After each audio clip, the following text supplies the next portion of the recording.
Welcome to the channel. In this video, we build this workbench base. Let's dive in. I have to start by saying that this is a super easy bench build that doesn't take that much work. This might be one of the easiest builds that I have maybe ever done. It also allows for some play. So if you are a beginner, this is something that would be great practice for you. Everything goes together like a puzzle and it is still very solid. So let's dive into the actual build. I do want to mention too that if you do want to build this bench, I'm not going to give dimensions or anything in this video because each bench is going to be a little bit different. But if you want to see step-by-step plans of how to build your own, please check out my Patreon page for that. So I initially had planned on this build to be done with 2x4s. I had a bunch of extra pieces and I took apart this random bench that I've had forever. I am actually very surprised that this thing stayed standing because I built it very early on and it was not very stable. So, took that all apart, started laying everything out, and then I realized that I was about 4 8-foot boards short. So, I had to switch gears because the goal in building this bench was to spend $0 on lumber. I stocked up on lumber back in 2019, right before the pandemic, and I haven't needed to buy any lumber since, so I really need to cut down on the amount of lumber that I have stored on the other side of my shop. I started digging through the pile of lumber and I found hackberry. Most of it was cut down to 4-foot sections, so it was easy to store in my basement shop. I did have one board that I kept at 10 foot long, just in case I wanted to build a big project or something like that with it. It was a pain in the butt to get out of my lumber rack. It has been sitting there since 2019 and the shop has changed a lot. Initially, when I had put the board in that place, there was room to move it around. Well, there's not anymore, so that was kind of a pain. But I cut everything down to rough length, so it was a little bit more manageable to work with. I am going to take this time to tell you I'm not doing all of this by hand. If you follow the channel, typically on all of my projects, I am maybe 90% hand tool woodworking, but on projects this build, I do bust out the power tools. I also kind of wanted to get this build done fast because my shop is in absolute disarray until I get this bench done, so wanted to move things along. But I'll say that 90% of the time I am a hand tool woodworker. For example, this jointer. I bought this bag. Ship date, August of 2023. I had the same jointer, but I sold it, and then Menards or somebody was having a sale for $100. So I figured for $100 I'll buy it, but it has sat in the box since August of 23. So it was time to put the jointer to work.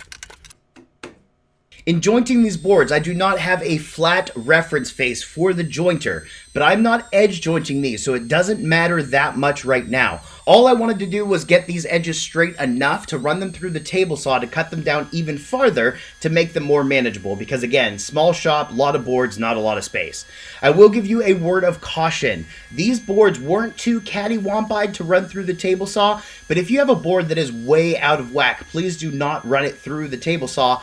Joint at least one side first so it sits a little bit more flat, but again, these ones were flat enough to run it over the table saw. With everything then cut to width, I was able to fit them onto the jointer. I guess I should note too, if you have a wider jointer, joint them before the table saw. That wasn't an option for me. So now that they're cut to width, I could run them over the jointer to flatten one side. But I don't have a planer, and I was going to plane all of the other side flat by hand, but I was looking at the boards and I was like, that is going to take way too long and way too much effort. So I decided to run everything through the drum sander. It was not efficient. It got the job done, but a planer would have been like 4 times way more efficient than the drum sander was. So just keep that in mind. But a planer is not currently in my budget. And again, I'm trying to spend $0 building this workbench base. All of the boards are cut to the same width and the same thickness. There's a reason for that I'll explain later on. The idea behind this build is to laminate these boards to create some nice robust legs. I'm going with 3-inch thick legs. I spent way too much laying everything out to figure out which boards I wanted to be the face because they were beautiful, which ones were pretty boring, so I would have those glued in the middle. I spent a long time doing that. And I do want to say too that hackberry is a very underrated wood. It's not something that you hear about very often. It's popular with steam bending, but in my area, it's popular for firewood. When I stocked up in 2019, I got a bunch of lumber from a lumber yard that typically sells to cabinet makers. I was buying a bunch of curly oak, curly cherry, curly maple, and the price came in lower than I thought. So I said, give me some extra boards of whatever you want for X amount of dollars, and he picked hackberry. And I am very happy that he did because these boards are beautiful. Getting ready to cut everything to length, it was time to modify my table saw. The Laguna F2 has this push stick attached to the fence, and I never use that push stick. I use the gripper, so that push stick's just always in my way, so I decided it was time to take it off the fence. Eventually, I'll build one of those cool wooden storage things that hang on the fence to put more stuff in there, but again, I rarely use my table saw. On that note, if you are mostly a hand tool woodworker or you have a small shop, that DeWalt contractor saw is fantastic.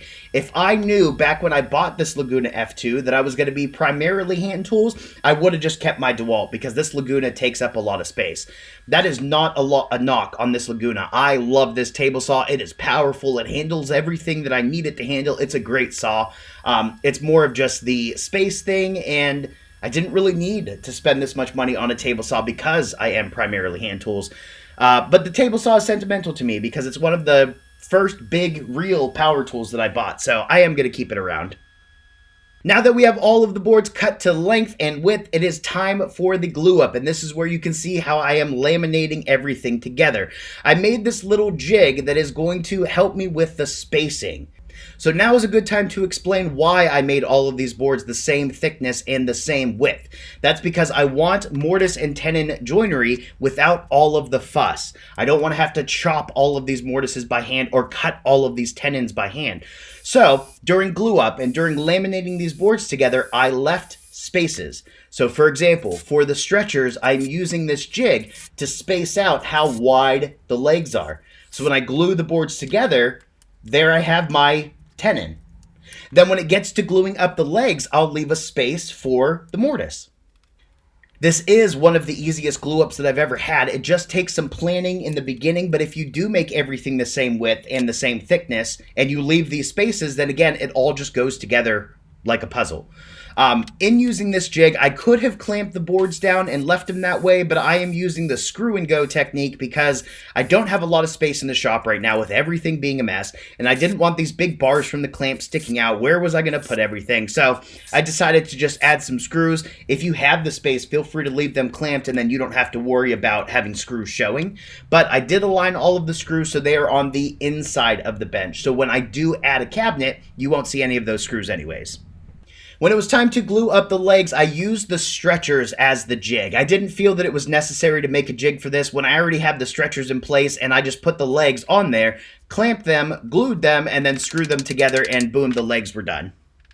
I would also like to introduce our special guest for this video, a power cord that is just in view, ruining the focus of my shot. It fixed itself later on, but you know, that's how it goes.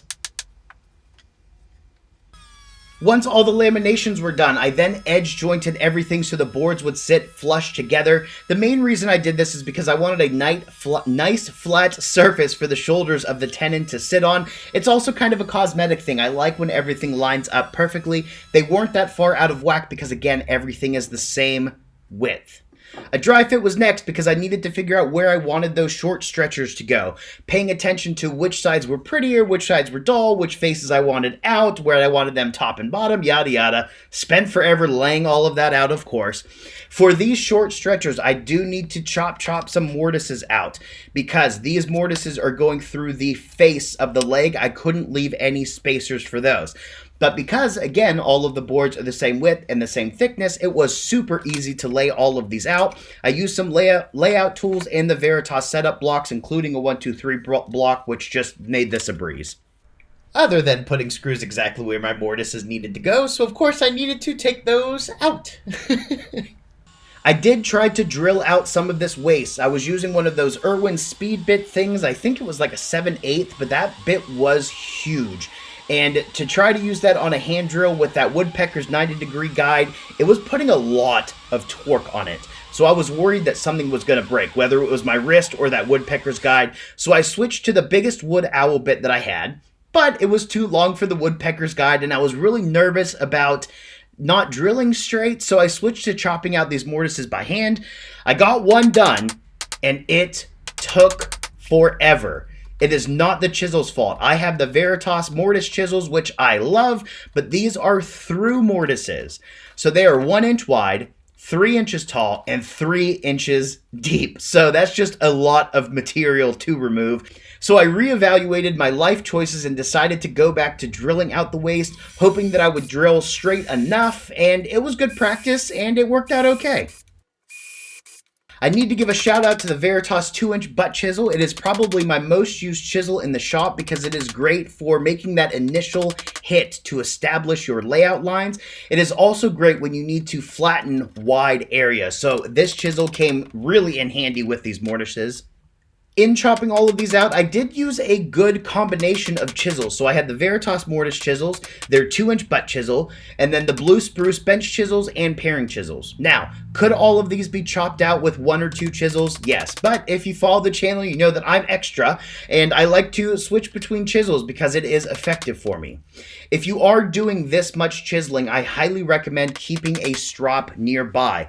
Both the Veritas and the blue spruce chisels did not need to hit the stones at all in chopping all of these mortises.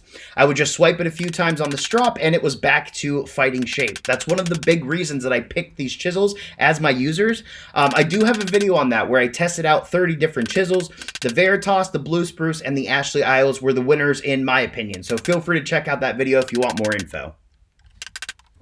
One of these boards did have some wane on it, which meant that it was thinner on one side and thicker on the other. When I was flattening all of these, I did not want to chase that because that meant I would have needed to make all of these boards the thickness of the smallest part of that wane, if that's how you explain it.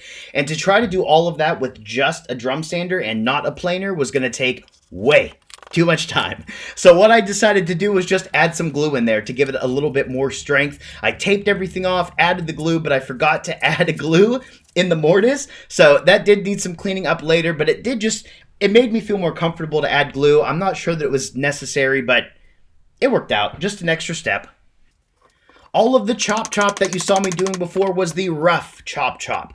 I later went on and refined each mortise to fit the exact tenon that they would be accepting. For this, I used the 1.5 inch blue, I think it's a 1.5 inch, might be 1 3/4, I don't know. The biggest blue spruce paring chisel that they had. It made this process very, very easy. While I was working on this too, I had ordered a Veritas quick release Wonder Dog. It arrived during this build, and I like it, but I'm worried that I'm putting too much pressure on it when I'm hitting or planing or whatever, because when it's time to release that lever, I have to hit it with a mallet because it's so locked on. I don't know if that's normal or if I am applying too much pressure, or if I should get the Wonder Pup instead. If you guys have this tool, please let me know if that's normal or if I am not using it appropriately. Once the mortise and tenons were fitting good, it was time for final glue up, which again was super easy because we did all of this planning ahead of time, so everything went together like a glove. I did add some screws to this like I did with the other ones because my clamps were just long enough, but I didn't feel comfortable using them, and it was just easier to hammer the parts together and add some screws. Moving this bench base around as a one-man shop was kind of funny. It was a little challenging because this thing is heavy, but it worked out. I was bringing it back to my rockler bench so that way I could do the final finishing steps. On that note, I do want to keep this rockler bench. I had debated on selling it, but I want to keep it for when I do metal work. If you guys flatten the backs of chisels, bottoms of planes, anything like that, it creates a lot of gunk that gets into the wood pores and leaves the bench kind of black that you have to deal with later. So what I'm going to do is keep the rockler bench as my slot bench, and then this base is going to have a beautiful elm slab top. I'm not applying a top in this video because I'm still trying to decide what I want to do with it. There's a big knot in the middle, so I'm trying to decide if I want to cut that knot out and add a tool tray or what I want to do. This video is just going to be the base. When you build this, or if you build this, to add the top, you can just layer up some plywood or an MDF and screw it directly through the top down into the base, or go from the underside of the stretchers up into the workbench top. I really like the idea of having this base with a removable top, because if you do beat up your workbench top, you could just take the top off and replace it with something else. If you want to make a more permanent top, just leave more on the top of the legs. Make the outside of the leg longer, and that would serve as your tenon, and then you can chop mortises into whatever you want the top of your bench to be. So this does leave you with a lot of options. I might want to use that slab top later for something else if I want to redo this base or whatever. So in my personal preference, I like that this is a removable top.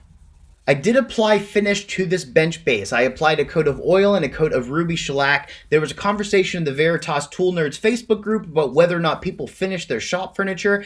I personally like to because I like seeing that grain pop. I like to be surrounded by beautiful things like Shay Alexander says. So it was worth it to me to use the oil and use the shellac on this base. So I am very happy with how this bench turned out. It's not perfect. There are some gaps. Some of the boards aren't perfectly flat, all that kind of stuff, but it is a very solid base with no racking. But anyways, again, if you want to see the step-by-step guide of how I built this, please check out my Patreon page. All of the information is going to be in there. I do think this is a really, really good idea for beginners. And again, it didn't take that much effort. It's basically a puzzle that you're putting together with wood. So if you have any questions, any comments, anything like that, feel free to let us know down below, and have a good day.